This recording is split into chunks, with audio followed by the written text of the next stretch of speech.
Ebanghelyo karong adlaw atong nasayran nga si Jesus nagbuhat ug naglihok sumala sa mga paagi ug kabubuton sa amahan.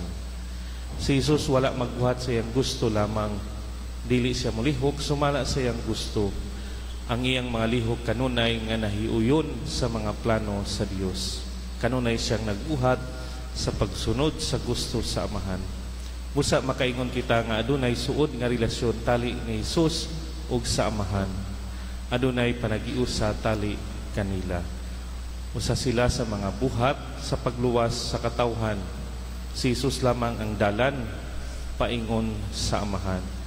Iyang gipadayag kanato kung kinsa ang amahan ug kang Jesus lamang kita makahibalo kung unsa ang Dios nga amahan ug kung sa unsang paagi ang amahan nagabuhat kanato.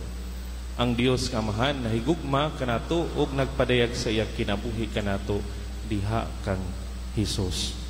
Si Jesus mitubag kanila, ang akong amahan nagbuhat hangtod karon ug ako sab nagbuhat. Unsa kini nga mga buhat? Una, gikan sa verse 31. Kini naghatag og kinabuhi. Ang Dios nga amahan naghatag kanato og kinabuhi. Gusto niya nga maangkon nato ang kahingpitan sa kinabuhi. Gitugyan ni Jesus ang iyang kinabuhi aron atong maangkon ang kinabuhing dayon. Siya namatay sa krus aron kita makapuyo uban sa amahan.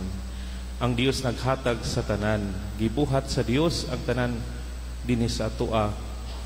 Nganuman kini tungod kay dili siya gusto nga kita magkinabuhi sa usa ka kinabuhi sa pagbasol, usa ka kinabuhi sa kasubo ug sa kinabuhi sa nawala nga mga oportunidad.